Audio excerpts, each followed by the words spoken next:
Emerging from the notary's office, I overheard a beggar's whisper behind me. Don't rush to finalize the deed of gift to your son and daughter-in-law. First, peek into the box beneath their bed. I chuckled and left. The following day, I decided to check anyway, and to my astonishment, I did. And before we continue, please tell me which country you are from and how old you are. Enjoy listening. Galina Ivanovna walked slowly away from the notary, the way people do when they are trying not to spill an important joy inside themselves. The December air was dry and biting. Tiny snowflakes crunched underfoot on the sidewalk, and a faint pale haze hung above the rooftops. In her handbag lay neat papers, the draft of a deed of gift for her apartment. The signature wasn't there yet, just the preparation, but still, it felt like a step taken.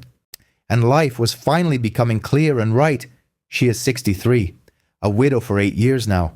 Her only son, Alexei, is nearly 40, a grown man. He has his own family, his wife Irina. No children yet. Perhaps it's not the right time. Perhaps they need to get on their feet first, or perhaps something else. Galina Ivanovna tried not to pry into these details. She wasn't accustomed to prying. All her life, she had been one of those who kept a firm grip on herself. Accounting, reports, deadlines, responsibility. The habit of living by the rules had become ingrained. She had a good apartment, a 2-room unit in a brick building, warm, with large windows, near a park and a clinic. The apartment had belonged to her parents. Later, she and her husband had renovated it, replaced the plumbing, the windows, installed a new kitchen set, and saved up. Her husband died suddenly. A heart attack. They hadn't managed to finish everything. After the funeral, she couldn't bring herself to enter the bedroom for a long time. Then she forced herself because she had to. Life went on. Her son stayed close for a while at first. Then everything got hectic. Work, family, loans, everyday worries. Alexei started visiting less often, but he called frequently, especially when he needed a little help. Galina Ivanovna would assist, sometimes for car repairs, sometimes for a down payment on something, or to tide them over until payday. She would grumble but give, because he was her son, because she was his mother. And in recent months, the conversations had changed. Irina, her daughter-in-law, had suddenly become more affectionate. She would call on her own, inquire about her health, invite her for tea, and somehow, in passing, as if by chance, she started dropping hints. "Oh, Galina Ivanovna, you should arrange everything in advance so that no one has to run around later. There are so many scammers these days, and if anything happens, we'll help you, but it's better to have the documents sorted beforehand." Alexei would chime in. "Mom, you understand. We'll help you, of course. It's just so everything is calm, so there's no stress later. You know what times we're living in." Galina Ivanovna listened and agreed. Not because she was foolish, but because she was tired of living in anxiety, tired of thinking about what would happen. She just wanted simplicity, for her son to have it easier, for her daughter-in-law not to worry, for there to be order in the family.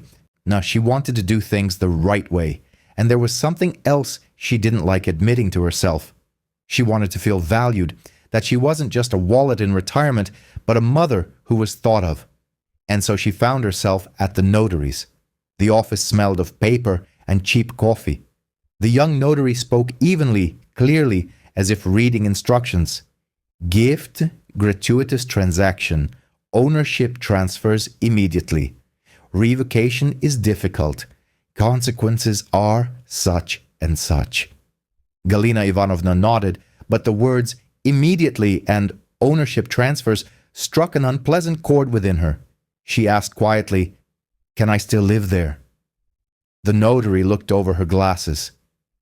"If the recipient does not object, the right of use can be stipulated in the deed of gift, but in practice, it is best to discuss this separately with a lawyer. A gift is a transfer of ownership." Galina Ivanovna left with the papers and a feeling as if she were holding not documents, but a thin plank over an abyss. Was she falling? No. But she suddenly felt the ground beneath her feet differently. She reached the entrance steps, pulled her scarf tighter, and was about to head to the bus stop when she heard a hoarse, almost inaudible whisper from behind.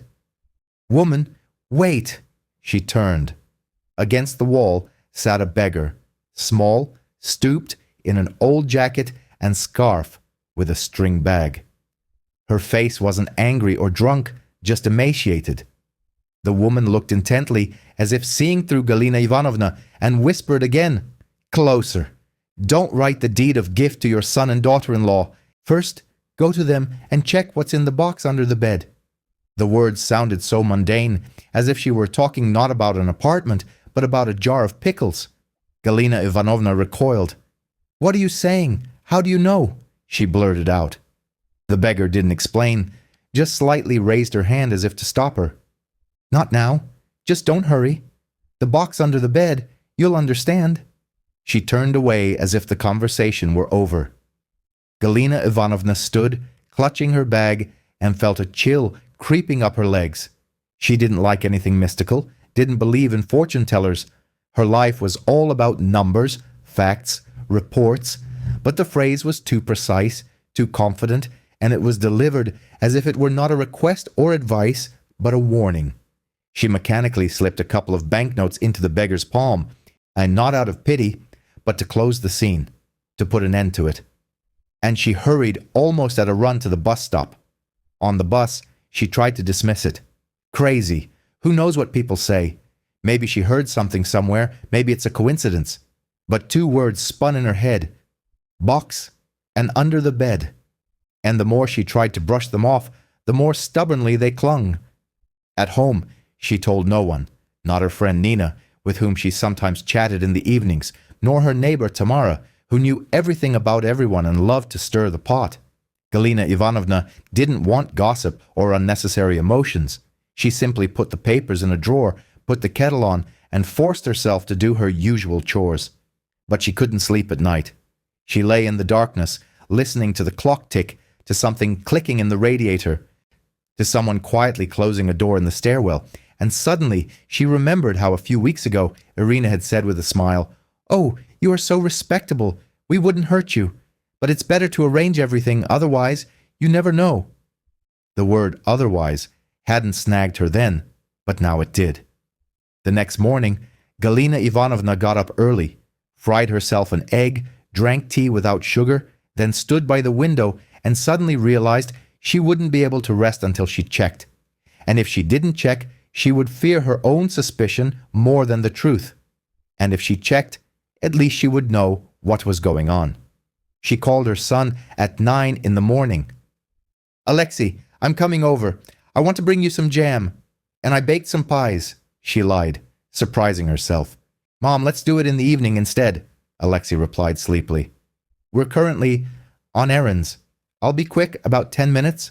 "Okay." He yawned. "We're going to the store. We might not be home yet." "That's fine. I have a key. You gave it to me." She did indeed have a spare key, a just-in-case one that Alexei had given her when they went away so she could water his plants. The key had been with her for a long time, and it had never occurred to her to use it without asking. Today, she did. She took the metro to their building, then walked. The courtyard was typical of Moscow, a playground, benches. Two men were smoking by the entrance. She went up to the floor. Her heart was pounding as if she were going to an exam, not to her son's. The door opened easily. The apartment was quiet. It didn't smell like home, but of something sweet, store-bought, maybe an air freshener, maybe new laundry detergent. Galina Ivanovna took off her shoes and walked down the corridor, trying not to make a sound. And by trying to be quiet herself, she felt a shame, like a thief.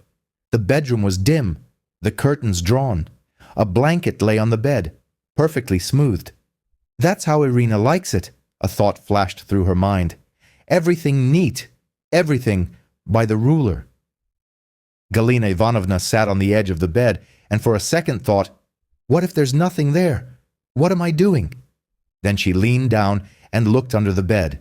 There indeed was a box, an ordinary cardboard one from shoes, wrapped in tape, not one, but two.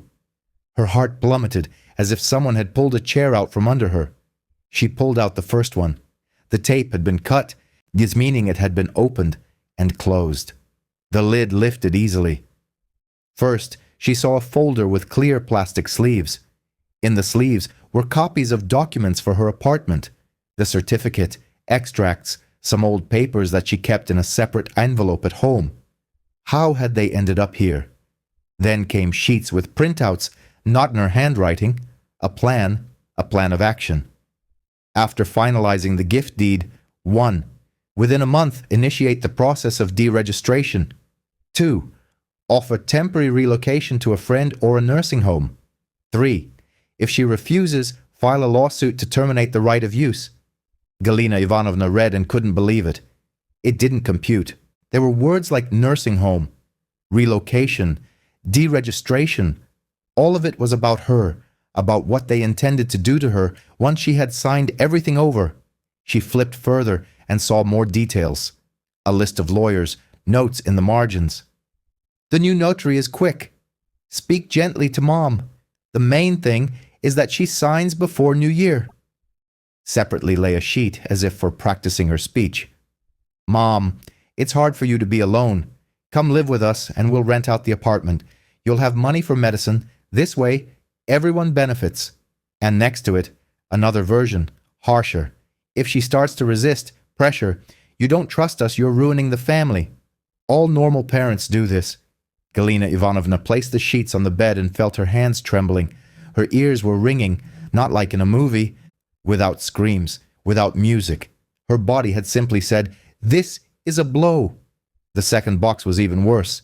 It contained bank statements from her accounts, some transaction printouts she hadn't made herself, her pension, her savings, and again, a list. Withdraw cash, transfer to Irina's card, close the deposit. She clutched her head. How? Where did they get it? And then she understood. Alexei and Irina knew her details. They had access to her phone. When they came to help, they could have photographed documents. They could have found out, and she herself, trusting them, might have said something.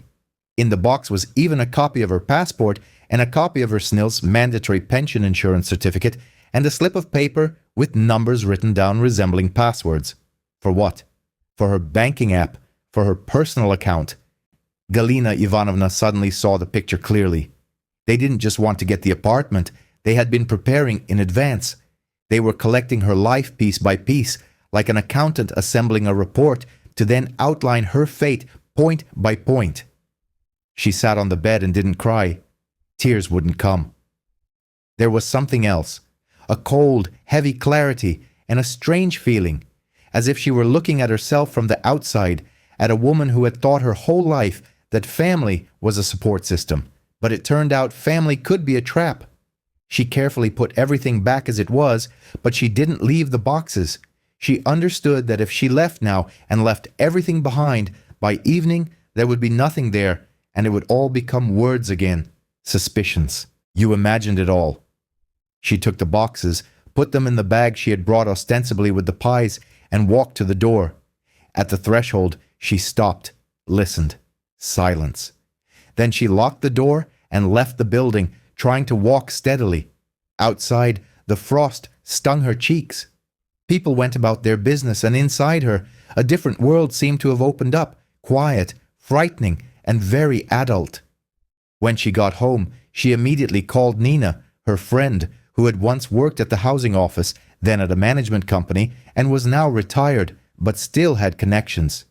Nina, can you give me the phone number of a good lawyer? But one who won't gossip. Nina understood from her voice immediately. Galka, what happened?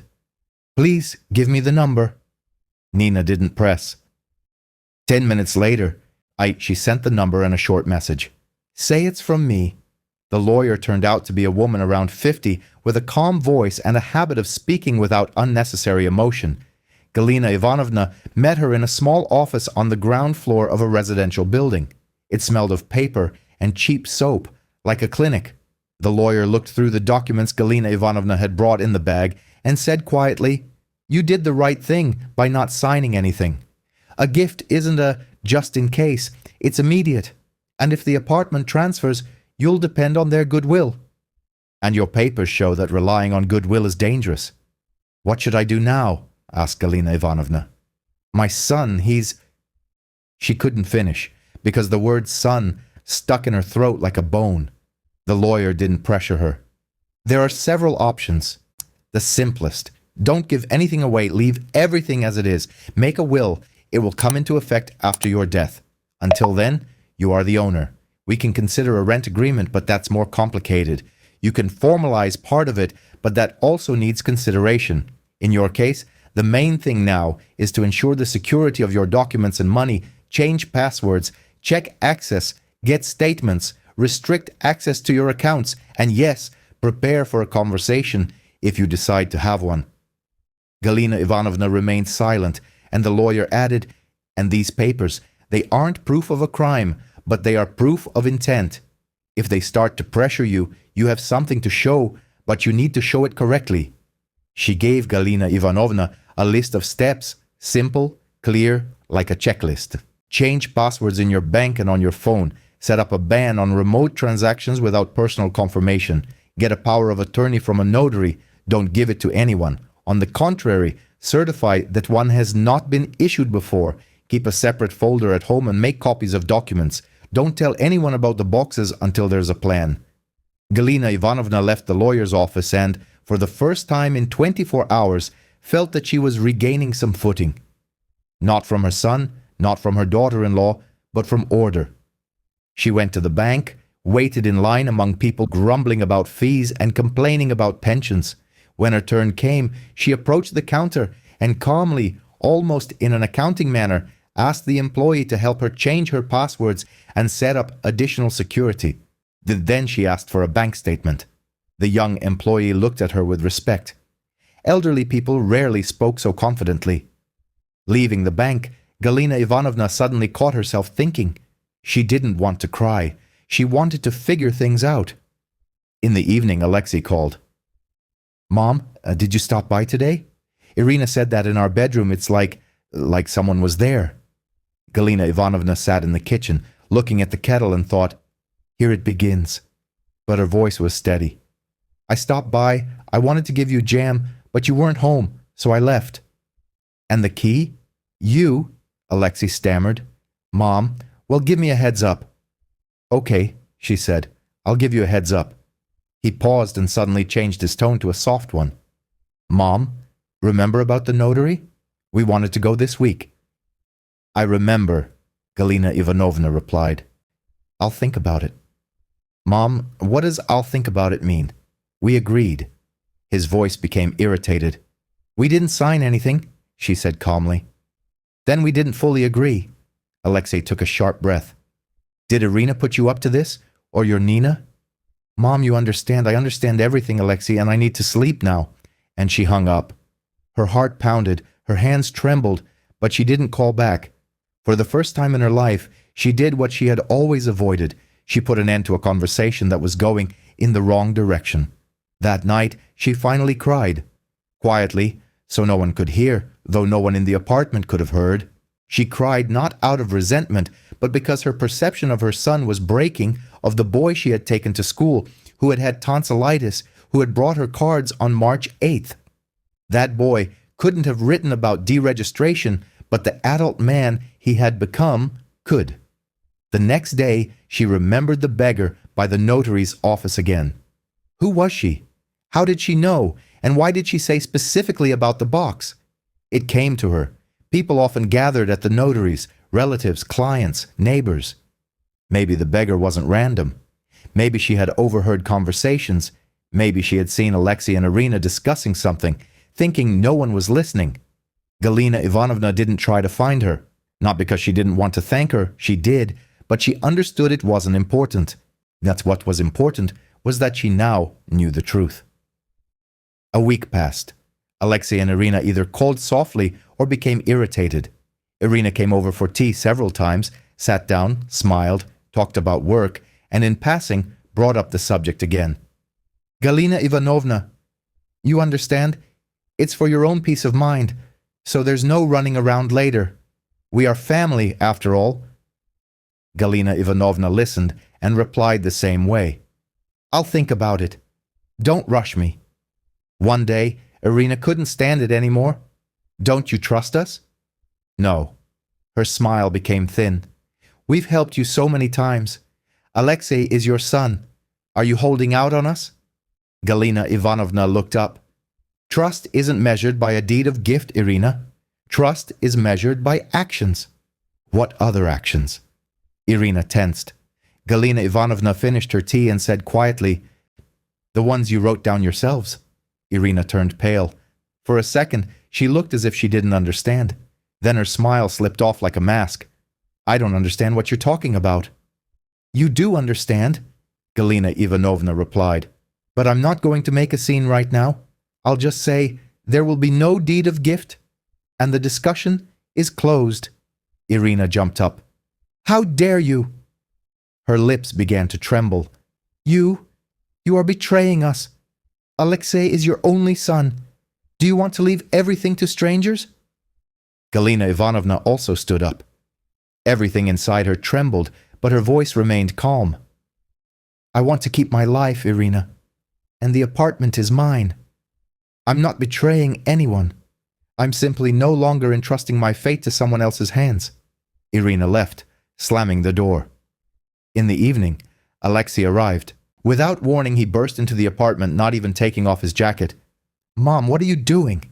He was red-faced and angry. "Irina is crying. She says, you humiliated her." "I told the truth," Galina Ivanovna interrupted. "What truth?" He raised his voice. "Mom, stop it. We're family. I'm your son. Do you want to leave everything to the state and not to your own? Do you even understand how this looks?" Galina Ivanovna looked at him for a long time.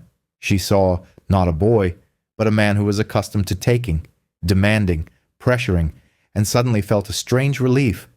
There was no need to guess what he meant anymore. He had shown himself. "Alexei," she said, "sit down." He sat down, breathing heavily. She took the folder from the closet, the one with the copies, and laid it in front of him. "Here, I read this." Alexei scoffed at first, then picked up the sheets, scanned the first page, then the second. His face changed, as if someone were slowly turning down the light. This isn't," he stammered. "This isn't what you think." "And what do I think?" Galina Ivanovna asked. "Well, this—" He tried to laugh, but the laugh sounded pathetic. "This is Irina. She plans everything so that I'm deregistered and sent to a nursing home," Galina Ivanovna stated evenly. Alexei looked up.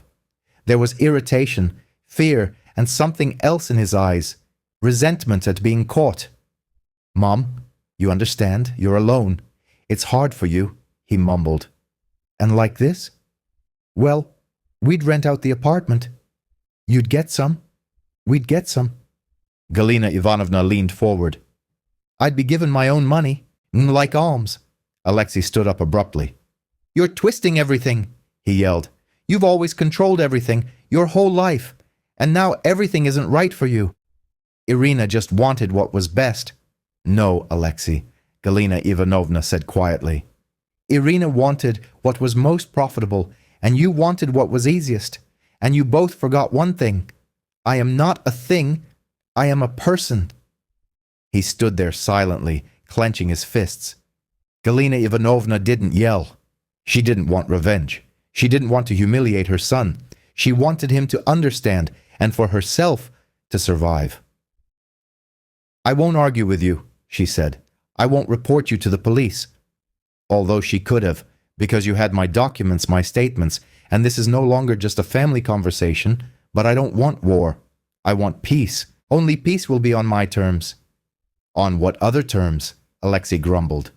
"You will no longer interfere with my documents or my money. You will not discuss my apartment without me. Irina will not come here without an invitation. If you want to communicate, communicate as a son, not as someone who came for an inheritance while his mother is alive." Alexei looked at her and suddenly asked quietly, Are you kicking us out?" Galina Ivanovna smiled tiredly. "I'm not kicking anyone out, Alexei. This is my apartment. I live here, and I am simply remaining the owner." And that was that. He left without slamming the door. His shoulders were slumped. At the threshold, he turned as if he wanted to say something, but didn't. After that, silence descended. For 2 months, Alexei called almost not at all, sometimes sending a short message. "How are you?" She would reply, "Fine." And that was it. Galina Ivanovna did not rush to complain to her neighbors, nor did she tell her relatives. She felt ashamed and hurt, but she understood that if she exposed everything now, she wouldn't be able to endure it. She needed to recover, to piece herself back together. She attended to her affairs, visited a notary, and calmly, without drama, finalized her will, stipulating everything as she saw fit. The apartment was to go to her son, but with a crucial condition. Should he attempt to contest it or try to evict her, the arrangement would change entirely. The legal advisor had guided her on crafting the wording precisely to leave no loopholes. Galina Ivanovna wasn't seeking revenge, she was safeguarding herself. She organized her documents, purchased a new mobile device, replaced her SIM card, and requested the bank implement a security measure requiring personal presence for any significant financial transactions. This wasn't born of paranoia, but rather a new, profound understanding of adulthood. In the spring, Alexei arrived alone, without Irina, bearing a bouquet of tulips. He stood at the doorstep, looking as if years had added to his age. "Mom, may I come in?" she asked silently, stepping aside to let him pass. He sat at the kitchen table, turning a mug in his hands for a long time. "Irina," he began, then fell silent. "What about Irina?" Galina Ivanovna inquired. We've separated," Alexei said softly. "It wasn't immediate, but I've started to see things clearly. She always felt entitled to everything. And when you refused her, she said such terrible things about you that I felt ashamed." Galina Ivanovna listened, devoid of any joy. She didn't crave a triumph. Her sole desire was for her son to return as a man of integrity. "I didn't come to ask about the apartment," Alexei stated suddenly, as if divining her thoughts. "I came to ask for forgiveness. I truly was a fool." Galina Ivanovna looked at him, recalling his past outburst. "You always controlled everything." And then a realization struck her. Perhaps his shouting wasn't fueled by anger towards her, but by his own self-anger at being weak and easily led. "I'm not some saint, Alexei," she said. "I've made mistakes too. I allowed you too much. I thought I was showing love, but it turned out I'd conditioned you. That doesn't mean we can't start anew." Alexei looked up, tears glistening in his eyes. "May I?" "You may," Galina Ivanovna replied. "But honestly." They sat for a long time, speaking little.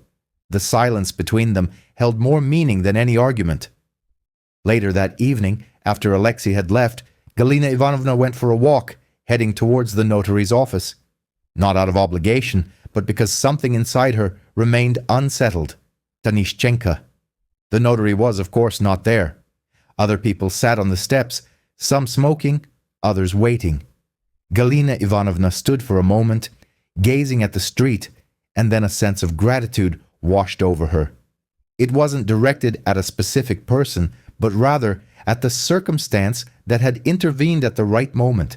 She didn't dwell on who it might have been. Perhaps it was a former neighbor who had seen Irina and Alexei together. Perhaps it was someone who had experienced something similar and recognized the signs in their expressions and words, or maybe it was simply a kind soul who felt pity for an elderly woman clutching a folder and decided to offer words that could save her. Galina Ivanovna returned home and for the first time in a long while slept soundly. Months later, Alexei began visiting more frequently. He helped around the house, not out of compulsion or for personal gain, but simply because he wanted to. Sometimes he would sit beside her, sharing details about his work. And one day, as if casually, he remarked, "Mom, back then when I was yelling, I honestly thought you'd always give in. You always do. And when you didn't, I got scared. Not about the apartment, but about realizing what kind of person I was." Galina Ivanovna nodded. "Scared. That's understandable. The important thing is that you realized it." He paused, then added, "I don't want to be like that anymore." And she believed him. Not just because he was her son, but because he spoke those words quietly, not loudly. And in that quietness lay more truth. The apartment remained under Galina Ivanovna's ownership. The documents were with her, and her finances remained under her control. But most importantly, she had reclaimed her sense of dignity and learned a simple truth.